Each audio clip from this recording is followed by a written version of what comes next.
एक बार फिर से आप सभी का हार्दिक स्वागत, वंदन, अभिनंदन है दोस्तों।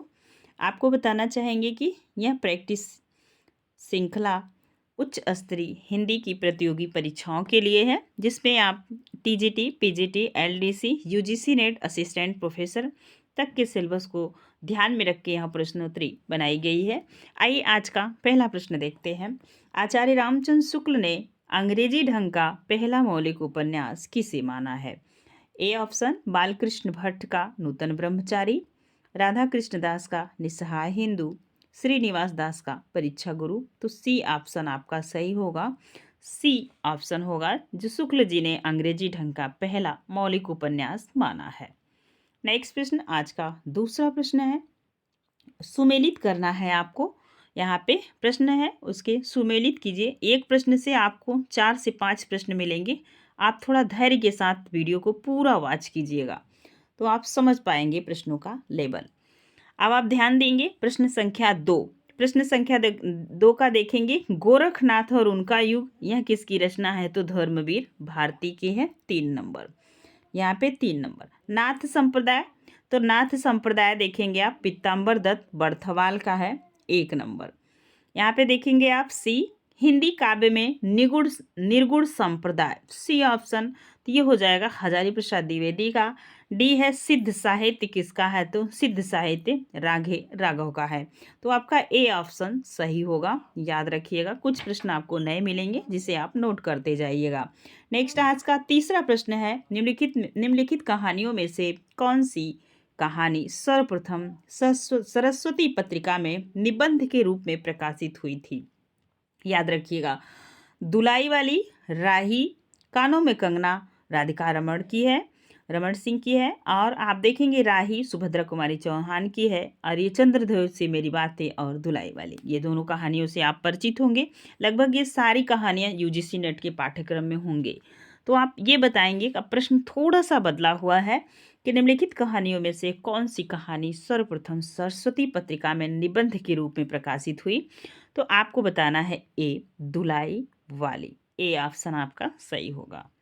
नेक्स्ट प्रश्न है आपका 4 नंबर का। कितना किसकी मान्यता है कि अभिव्यक्ति की उच्चता और उत्कृष्टता का नाम औदात्य है? मैथ्यू अर्नोल्ड, जॉनसन, लोजाइनस, इनमें से कोई नहीं। 4 नंबर के प्रश्न का आंसर होगा सी, लोजाइनस। सी ऑप्शन आपका सही होगा। अगला प्रश्न अच्छा प्रश्न है, याद रखिएगा। बर्बरता की पहली सीढ़ी से सभ्यता की अंतिम सीढ़ी तक युद्ध मनुष्य जाति का साथ देता आया है, यह कथन किस निबंध से उद्गृत है? अब आपको बताना है, उत्साह, युद्ध और नारी, जीवन, न व्यवसाय, मजदूरी और प्रेम। 5 नंबर के प्रश्न का उत्तर दीजिएगा तो बी ऑप्शन सही होगा, युद्ध और नारी। अगला प्रश्न है 6 नंबर का, ये रहा, निम्नलिखित आत्मकथाओं को उनके प्रकाशन वर्ष के साथ सुमेलित करना है। अब ये सारी आत्मकथा हरिवंश राय बच्चन की हैं, तो आपको याद रखना है कि प्रकाशन वर्ष के साथ आप सुमेलित करेंगे 6 नंबर के प्रश्न को। तो ध्यान दीजिएगा, प्रश्न को थोड़ा सा छोटा कर देते हैं ताकि आप अच्छे से देख पाएं। ये रहा आपके समझ। तो चारों आत्मकथा 4 भाग में प्रकाशित हैं हरिवंश राय बच्चन की। सबसे पहले आता है क्या भूलूं क्या याद करूं। तो आप बताएंगे कि सबसे पहले हो जाएगा क्या भूलूं क्या 1969 में। यहाँ पे आपका होगा 2 नंबर, नीड़ का निर्माण। नीड़ का निर्माण क्या होगा? जब ये भूलेंगे फिर याद करेंगे, फिर नया जीवन करेंगे। उसके बाद आप देखे होंगे कि इनकी जो आत्मकथा है बहुत ही प्रेरणादायक है, और आप समय निकाल के इनकी चारों आत्मकथा को पढ़िए, जिसके 4 भाग हैं। अब आपको बताना है नीड़ का निर्माण। नीड़ का निर्माण का प्रकाशन वर्ष कब है? तो ये है 1970 में। तो ये हो गया चौथा। अब बसेरे से दूर। बसेरे से दूर का जो प्रकाशन वर्ष हुआ है 1978 है, तो यहाँ पे हो जाएगा 1 नंबर। 10 द्वार से सोपान 85 में 3 नंबर। अब आप देख पाएंगे 2 4 1 3, तो 2 4 1 3 यहाँ पे डी ऑप्शन आपका सही हुआ। नेक्स्ट अगला प्रश्न है, अपभ्रंश शब्द का सबसे पहले जो प्रयोग किए हैं वो कौन किए हैं? प्रश्न को एक बार फिर से देखते हैं। अपभ्रंश शब्द का प्रयोग सर्वप्रथम किसने किया? भरत मुनि, पतंजलि, राजशेखर, भामा। तो कौन किया है? पतंजलि। आपका बी ऑप्शन सही होगा। नेक्स्ट प्रश्न दोस्तों, आपको बताना चाहेंगे कि मुझे बहुत ज़्यादा एडिटिंग वगैरह नहीं आती, तो मैं जैसे वीडियो को शूट करती हूँ वैसा ही पोस्ट कर देती हूँ, तो आप स्पीड थोड़ा तेज करके वीडियो को वॉच कीजिएगा। चलिए, ये है 8 नंबर का प्रश्न। विज्ञान गीता का वर्ण विषय है सर्वांग निरूपण, नायक नायिका भेद, राम कथा पर आधारित काव्य, वैराग्य एवं ज्ञान प्रवृत्ति। तो विज्ञान गीता सबसे पहले आपके माइंड में इतना याद होना चाहिए कि यह रचना किसकी है, तो बताना है आपको। ये डी ऑप्शन होगा, वैराग्य एवं ज्ञान प्रवृत्ति। नेक्स्ट प्रश्न 9 नंबर का है। 9 नंबर का प्रश्न है, किसी व्यक्ति, वस्तु या संदर्भ का तटस्थ अंकन करने वाली साहित्यिक विधि का नाम है संस्मरण, आत्मकथा, फीचर, रेखाचित्र। 9 नंबर के प्रश्न में तो याद रखेंगे रेखाचित्र, क्योंकि प्रश्न जब आप पढ़ रहे हैं तो किसी व्यक्ति, वस्तु, संदर्भ या तटस्थ अंकन करने वाली साहित्यिक विधा को रेखा चित्र कहते हैं। डी ऑप्शन आपका सही हुआ। नेक्स्ट प्रश्न है 10 नंबर का, आपके समझ ये रहा। समग्र वक्रोक्ति का ही प्रपंच है, इससे अर्थ में रमणीयता आती है, कवि को इसके लिए प्रयास करना चाहिए, क्योंकि इसके बिना कौन सा अलंकार संभव है? उपर्युक्त मान्यता किसकी है? कुंतक, भामा, दंडी, उद्भट। अच्छा प्रश्न है 10 नंबर का, याद रखेंगे। यह मान्यता है भट्ट की, भामा जी की। नेक्स्ट प्रश्न 11 नंबर का है, आपके समक्ष। नई समीक्षा, नए संदर्भ किसकी आलोचना है? नंदकिशोर आचार्य, रमेश कुंतल मेघ, डॉक्टर नगेंद्र, रामविलास शर्मा। 11 नंबर के प्रश्न में आप याद रखिएगा कि यह डॉक्टर नगेंद्र की आलोचना कृति है। अगला प्रश्न मजेदार प्रश्न है, बस थोड़ा सा घुमाया है। चंद्रदेव से मेरी बातें कहानी में लेखक ने निम्नलिखित में किसका जिक्र किया है? Lord Curzon, Lord Irwin, Lord ripen, Lord Lytton. यह चंद्रदेव से मेरी बातें कहानी यूजीसी नेट के पाठ्यक्रम में लगी हुई है, तो आप बता सकते हैं लॉर्ड कर्जन के बारे में बातचीत लेखिका की है, पत्रात्मक शैली में यह लिखी हुई कहानी है। अगला प्रश्न है नेक्स्ट, थोड़ा सा बड़ा है, हम छोटा कर देते हैं ताकि पूरा स्क्रीन पे होगा, ध्यान दीजिएगा आप। चलिए बताइए, ये रहा आपके समक्ष आपका प्रश्न। थोड़ा सा हम प्रश्न को नीचे कर लेते हैं, ध्यान दीजिए। चलिए, रिपोर्टाज प्रश्न है, रिपोर्टाज के बारे में कौन सा कथन सही नहीं है? ऐसे प्रश्न बहुत आ रहे हैं इस वर्तमान में परीक्षाओं में, ध्यान रखेंगे। यह सहसा घटित महत्वपूर्ण घटना को संवेदनशील अभिव्यक्ति है, इसमें संवेदना की प्रधानता होती है, इसमें कल्पना की प्रधानता होती है, यह कहानी रूपक और रपट के सम्मिलित तत्वों को समाहित करने वाली विधा है। यदि आप रिपोर्टाज विधा को खूब अच्छे से पढ़े होंगे तो प्रश्न आपको समझ में आ रहा होगा। इसका आंसर होगा, यहाँ पे आप देख रहे हैं, एक बार कूट में भी प्रश्न दिया है तो इसको देखते हैं। तो रिपोर्टाज के बारे में कौन सा कथन सही नहीं है? तो कौन सा कथन सही नहीं है? इसमें कल्पना की प्रधानता होती है, ऐसा कुछ भी नहीं है, सिर्फ बी ऑप्शन सही होगा, बाकी चीज़ें तीनों सही हैं। अब चलेंगे आगे, अगला प्रश्न है, अंधा युग के विषय में कौन सा कथन आपको बताना है उचित नहीं है? ठीक है, कौन सा कथन उचित नहीं है अंधा युग के विषय में? उचित नहीं है, नकारात्मक को पहले आप अंडरलाइन कर लेंगे। अब आप प्रश्न को पढ़िए। पौराणिक आख्यान द्वारा आधुनिक युग की अनास्था, संत्रास, कुंठा अंकित की गई है, बिल्कुल सही है। शासक वैयक्तिक स्नेह, स्वार्थ और अंधेपन का परिचय देता है, बिल्कुल सही है। पुत्र की मोह में सब कुछ हुआ है, जबकि गलत की का भी साथ अंधा व्यक्ति दिया है, ये बात सच है। नेक्स्ट देखेंगे, इसके द्वारा कृष्ण अभिव्यक्ति, कृष्ण भक्ति की प्रतिष्ठा की गई है। डी, युद्ध में अंतिम परिणित पूरी मानवता को ध्वस्त कर देती है। अब आप अंधा युग पढ़े होंगे तो बहुत अच्छे से समझ पाएंगे, इसमें सारी चीज़ें हैं, ये भी सही, ये भी सही, ये भी सही, लेकिन ये इसमें कृष्ण भक्ति को प्रतिष्ठित की गई है, ये बात गलत है, इसका आंसर सी होगा। नेक्स्ट अगला प्रश्न 15 नंबर का है, आपके समक्ष ये रहा प्रश्न आपका। कौन सी लिपि दाईं ओर से बाईं ओर लिखी जाती, मतलब इधर से लिखी जाती, इधर जाती है ना? ये आपको बताना है। हम जो हमारी देवनागरी लिपि है वो सीधा इधर से इधर लिखी जाती है, ऐसे सीधा, और ये क्या लिखी जाती है, उल्टी लिखी जाती। अब आपको बताना है कि कौन सी लिपि है जो दाईं ओर से बाईं ओर लिखी जाती है, तो फारसी। आपने उर्दू देखा होगा लिखते वक्त, सी ऑप्शन आपका सही है। नेक्स्ट अगला प्रश्न है ये 16 नंबर का, अच्छा प्रश्न है। आप प्रश्न का आंसर दीजिएगा, ध्यान दीजिए, यहाँ पे आपको ध्यान देना है, ठीक है। चलिए अब आप 16 नंबर के प्रश्न को ध्यान से पढ़िए। अब आपको बताना है, सबसे पहले आप देखेंगे कि 16 नंबर के प्रश्न को, कूट वाले प्रश्न को थोड़ा सा सही से आपको आंसर देना होता है। अब आप बताइएगा ध्रुवचरित किसकी रचना है, ध्रुवचरित किसकी रचना है, तो नंददास की है, मतलब यहाँ पे 4 नंबर, ठीक है। 16 नंबर के प्रश्न का आपसे भी बताएंगे, यहाँ पे थोड़ी सी मिस्टेक हुआ है, ध्यान दीजिए। 16 नंबर के प्रश्न में ध्रुवचरित किसकी रचना है, तो यह रचना है परमानंद दास की, नंददास की नहीं है।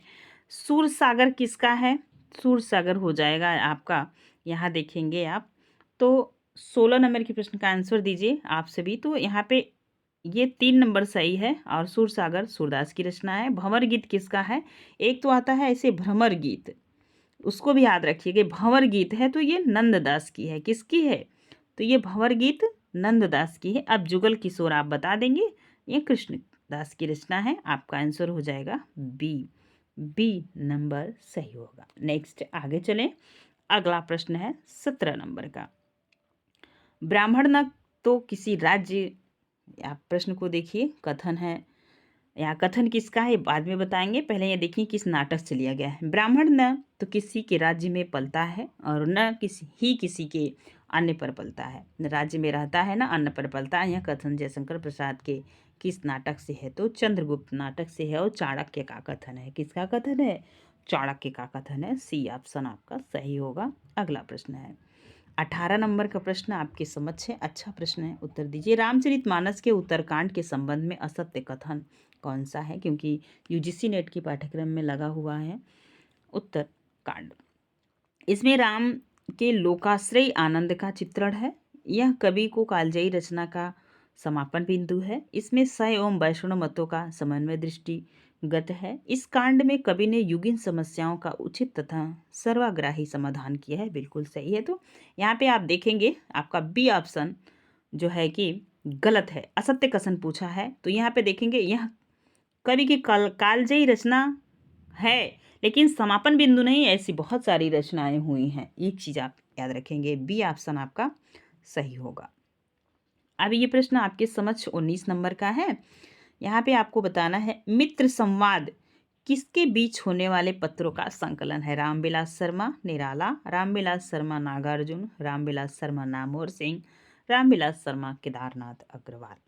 तो अच्छा प्रश्न है 19 नंबर का, याद रखेंगे रामविलास शर्मा केदारनाथ अग्रवाल के, डी ऑप्शन सही होगा।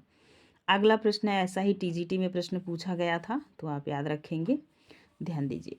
निम्नलिखित में से किसने अलंकार को 73 प्रकार माना है। ये फैक्ट बेस्ड प्रश्न है, आते हैं तो सही होंगे, नहीं आते हैं तो गलत होंगे। रुद्रक, दंडी, भामा, विश्वनाथ प्रसाद। 20 नंबर के प्रश्न में आंसर होगा ए रुद्रट, ठीक है। रुद्रट ने कितने प्रकार माने हैं, 73, याद रखिएगा। नेक्स्ट प्रश्न 21 नंबर का, निम्नलिखित में से रचना और रचनाकार की दृष्टि से कौन सा विकल्प गलत है। सुरेंद्र वर्मा, आठवां सर्ग, भीष्म साहनी, हानुष, शंकर शेष, द्रोणाचार्य, सभी पढ़े होंगे। धर्मवीर भारती, अंधा कुआं, इनका क्या है बताइए। 21 नंबर के प्रश्न का उत्तर देंगे तो डी ऑप्शन गलत होगा। धर्मवीर भारती का क्या है, अंधा युग है, अंधा कुआं नहीं है, ठीक है। चलिए आधे अधूरे नाटक में पुरुष एक कौन है। महेंद्रनाथ, जुनेजा, सिंघानिया, जगमोहन। 22 नंबर के प्रश्न का आंसर होगा ए महेंद्रनाथ। सावित्री, खिन्नी बिन्नी और उसका एक बेटा, ये कुछ पात्र हैं। नेक्स्ट देखेंगे, जैसे मिट्टी और जल का अभाव कहीं नहीं है, वैसे ही ईश्वर का वियोग कहीं नहीं है। उपर्युक्त विचार किस निबंध से लिया गया है। उठ जाग मुसाफिर, संस्कृति और सौंदर्य, मजदूरी और प्रेम, शिवमूर्ति।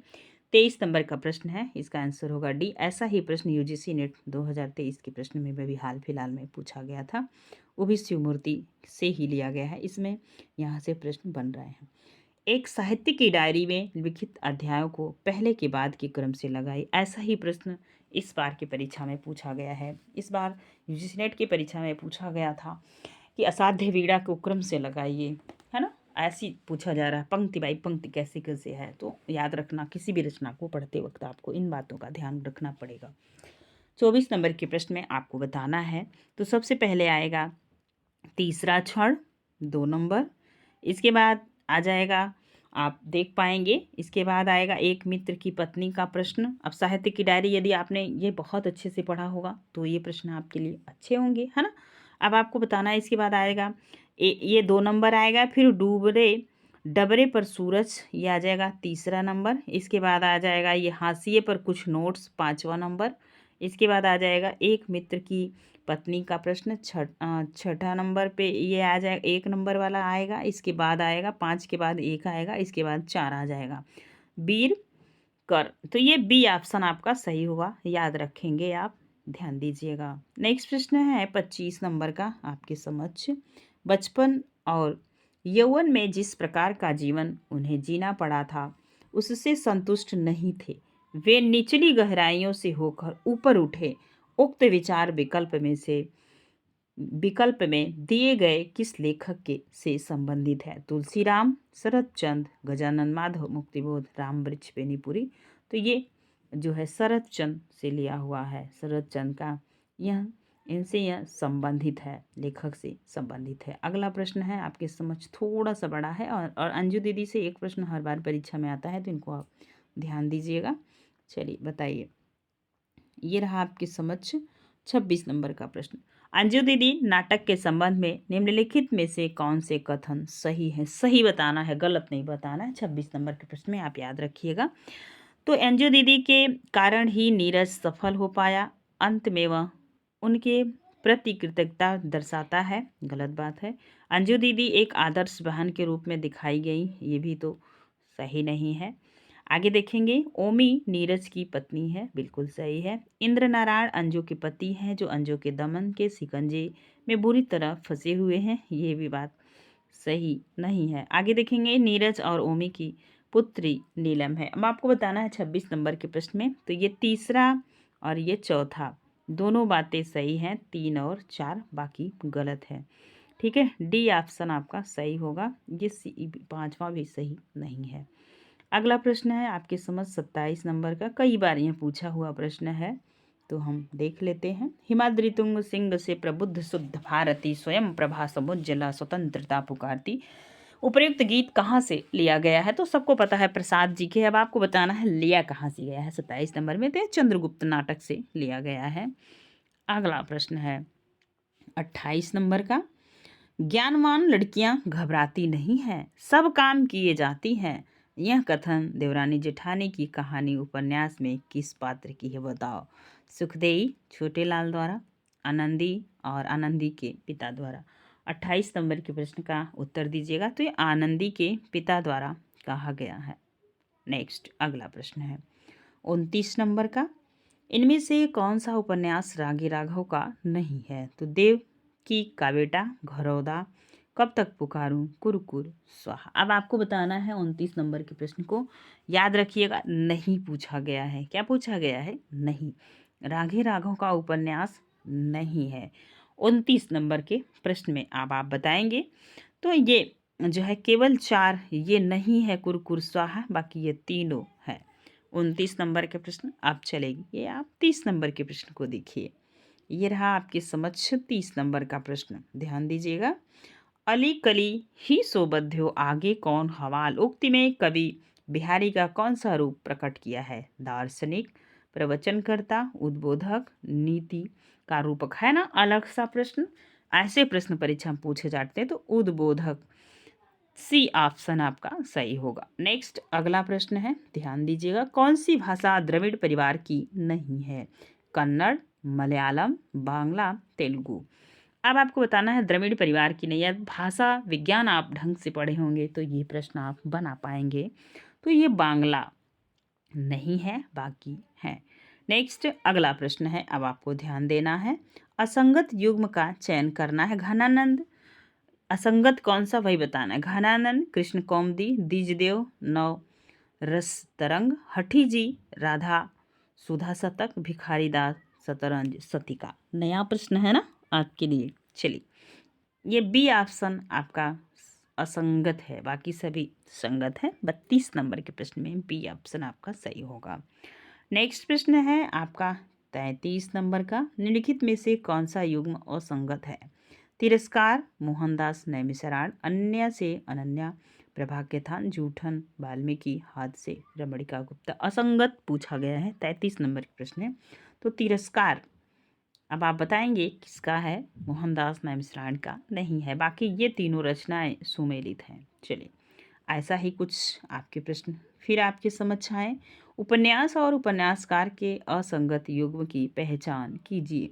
काला पहाड़ भगवान दास मोरवाल, अंधेरे के जुगनू राघे राघव, वेदिन निर्मल वर्मा, करवट राजेंद्र प्रसाद यादव। 34 नंबर के प्रश्न में आंसर होगा डी।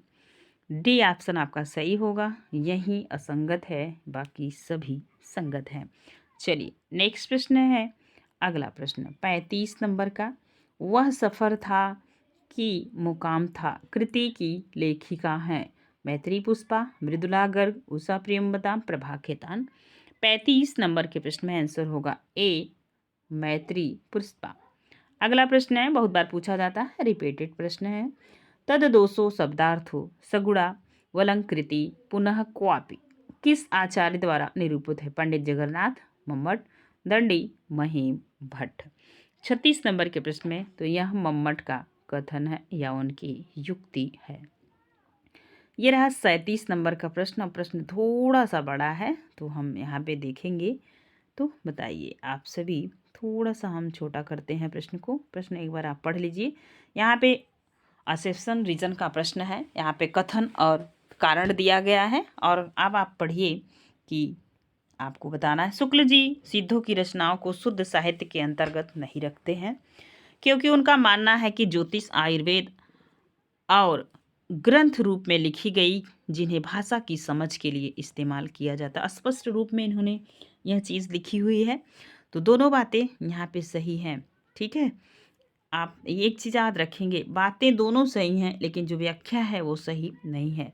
ए और दो दोनों सत्य हैं, लेकिन जो आर है वो एक ही व्याख्या नहीं कर रहा है ना। ए ऑप्शन आपका सही होगा।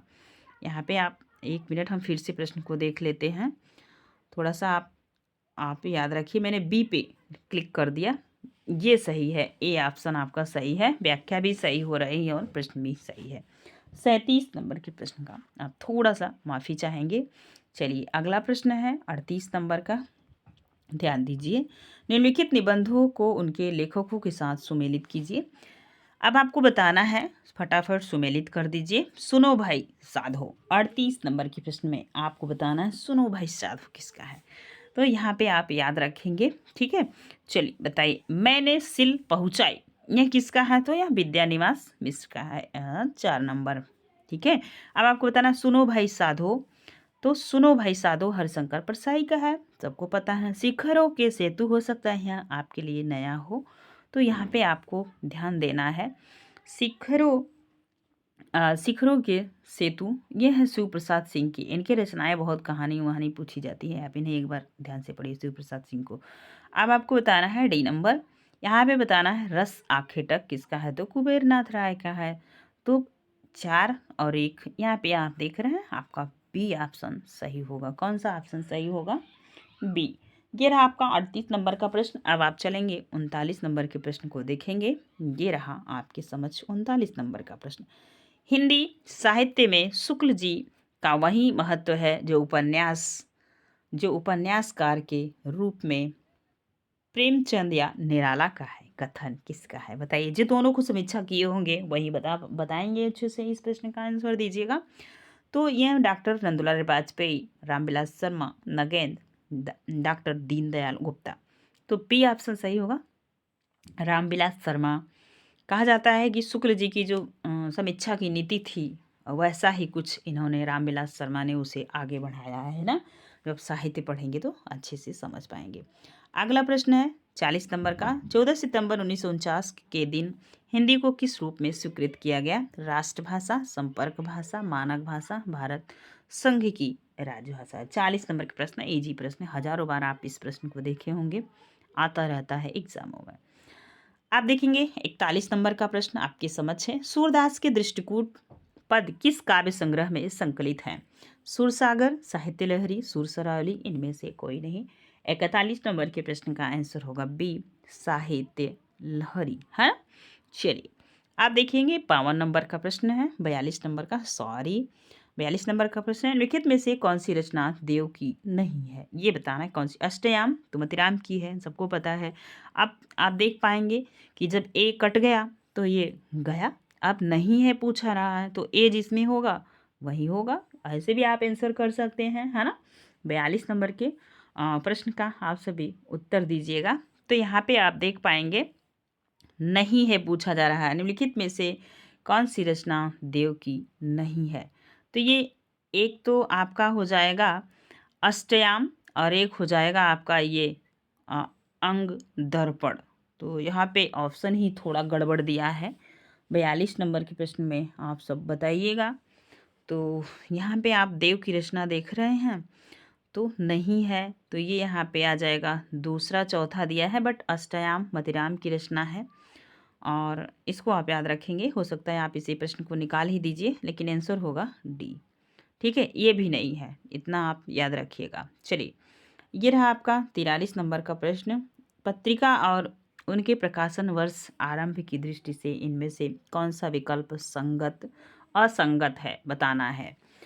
तो सबसे पहले आपकी समझ दिखाई दे रहा है 43 नंबर का प्रश्न जो ही गलत है। उदंत मार्तंड का प्रकाशन सबको पता है, हिंदी का कोई भी विद्यार्थी होगा उसे पता होगा। इस प्रश्न का आंसर होगा ए, जो असंगत है, बाकी सभी संगत हैं। अगला प्रश्न है आपकी समझ 44 नंबर का। डायरी साहित्य संबंधित कमलेश्वर की कृति है। दिल्ली मेरा परदेश, देश देशांतर, क्या खोया क्या पाया, सैलानी की डायरी। 44 नंबर के प्रश्न का आंसर होगा बी, यह कमलेश्वर की है। ठीक है, चलिए अगला प्रश्न है आपकी समझ 45 नंबर का। ये रहा, भारतेंदु हरिश्चंद्र ने अपने किस नाटक में बड़ौदा की राज परिवार गायकवाड़ का वर्णन किया है? भारत दुर्दशा, नील देवी, विशस्य विस्मसुधम, वैदेही, हिंसा हिंसा न भवति। तो 45 नंबर के प्रश्न का आंसर होगा बी, याद रखेंगे। 46 नंबर का प्रश्न आपके समक्ष है। ये रहा, निम्नलिखित में से कौन सी कृति आई रिचर्ड की नहीं है? Principle of the criticism, the philosophy of rhetoric, next है culture and anarchy, interpretation in teaching. 46 number के प्रश्न में आंसर क्या होगा, कौन सी नहीं है? तो ये नहीं है कल्चर एंड अनार्की। ठीक है, सी नंबर। बाकी तीनों रचनाएं इन्हीं के रिचर्ड की हैं। 47 नंबर का प्रश्न है आपके समझ, ध्यान दीजिएगा। असंगत कथन कौन सा है? नाटककार के समक्ष समय का बंधन होता है। नाटक सही बात है, 1-1.5 घंटे में खत्म करना होता है, तो बंधन तो बिल्कुल होता है। नाटक में सभी प्रकार की घटनाओं को प्रदर्शित किया जा सकता है। नाटक के संवाद सरल और गत्यात्मक होने चाहिए। लिखित रूप में नाटक एक आयामी है। मंचन में आप ध्यान दीजिए, मंचन में वही बहुआयामी हो जाता है। अब आपको बताना है कि कौन सा कथन असंगत है। ठीक है, 47 नंबर के प्रश्न का उत्तर दीजिएगा। थोड़े से प्रश्न आपके लिए हो सकता है कि वो हो, लेकिन यहाँ पे आप ध्यान दीजिए, आंसर होगा सी, नाटक के संवाद सरल और गत्यात्मक होने चाहिए। ये क्या है? असंगत है। ठीक है, 47 नंबर के प्रश्न का आंसर होगा आपकी समझ, सॉरी ध्यान दीजिए, आप सभी प्रश्न में थोड़ा सा मिस्टेक हुआ है। असंगत कथन कौन सा है? नाटककार के समक्ष समय का बंधन होता है, बिल्कुल सही। नाटक में सभी प्रकार की घटनाओं को प्रदर्शित किया जाता है। थोड़ा बहुत काट दिया जाता है। आप किसी भी नाटक को पढ़े होंगे, जब उसका मंचन होता है, जैसे गोदान का आपने मंचन देखा होगा, तो आप समझ पाए होंगे। हर चीज़ नहीं दिखाई जा सकती, सीमित होता है समय ना। तो ये यहाँ पे थोड़ी सी मिस्टेक हुई, सॉरी इसके लिए। बी ऑप्शन सही है, बाकी ये तीनों ठीक है। चलिए अगला प्रश्न है आपके समक्ष 48 नंबर का। अमृतलाल नागर का प्रथम प्रकाशित उपन्यास है एकदा, नैमिषारण्य, मानस का हंस, अमृत और विष, बूंद और समुद्र। तो पूछा जा रहा है प्रथम प्रकाशित उपन्यास 48 नंबर के प्रश्न में आप सब आंसर बताएंगे तो ये हो जाएगा बूंद और समुद्र। ये रहा आपका 49 नंबर का प्रश्न। अब इसको आप ध्यान दीजिए, निम्नलिखित में से कौन सी रचना रामविलास शर्मा की है? तो प्रेमचंद और उनका युग, रस मीमांसा, भाषा और समाज, आस्था और सौंदर्य। अब आपको बताना है 49 नंबर के प्रश्न का आंसर क्या होगा। तो ये तीन है, एक तो ये है, दूसरा एक ये है और चौथा ये है। रस मीमांसा नगेंद्र जी का है, याद रखेंगे, शुक्ल जी का है, नगेंद्र जी का है। आप इन्हें कन्फर्म करके हमें कमेंट सेक्शन में कमेंट के माध्यम से बताइएगा, ये आपके लिए होमवर्क होगा, है ना। चलिए अब आज का अंतिम प्रश्न 50 नंबर का, बाकी 50 नंबर की प्रश्नोत्तरी हम नेक्स्ट वीडियो में लेंगे। निम्नलिखित में से कौन सा कथन सत्य है? आपको बताना है सत्य कथन। क्या बताना है? सत्य कथन बताना है। चलिए, पृथ्वीराज रासों में कवित्त, साटक, भुजंगी, कुंडलियां छंदों का प्रयोग किया गया है। पृथ्वीराज रासों में कवित्त छंद वास्तव में छप्पय है। रेवा तट प्रसंग में पृथ्वीराज को शिकार के समय देवगिरी के शासक चंद्र पुंडीर का पत्र मिला। चौथा है, रेवा तट प्रसंग में पृथ्वीराज ने पंचमी तिथि मंगलवार को घोरी पर आक्रमण किया। अच्छा प्रश्न है, बताइए सभी लोग। 50 नंबर का प्रश्न आपकी पूरा मेमोरी को घुमा दे रहा होगा, है ना। चलिए बताइए, 50 नंबर के प्रश्न में ए सही है और आपका डी सही है। आपने बहुत अच्छे से पृथ्वीराज रासो पढ़ा होगा, तो ये 1 और 5 दोनों सही, 4 दोनों सही हैं। आंसर हो जाएगा डी। ठीक है, चलिए आज के लिए रहे ये, और बाकी बहुत सारे प्रश्न हैं तो हम इनको नेक्स्ट वीडियो में लेंगे। थोड़ा सा पीडीएफ सही नहीं है, इसलिए आज आपको 50 प्रश्नों में ही देख लेना होगा। वीडियो कैसा लगा हमें कमेंट सेक्शन में कमेंट करके ज़रूर बताइएगा और अपने मित्रों में साझा कीजिए। ऐसी प्रश्नोत्तरी यूट्यूब पर फ्री में आपको जल्दी उपलब्ध नहीं हो पा रही होगी, आप भी देख रहे होंगे। तो यही कहना है, और आपका दिन शुभ हो और आपकी पढ़ाई अच्छी हो, आप सफलता प्राप्त करें अपने जीवन में, अपने माँ बाप का नाम रोशन करें। धन्यवाद।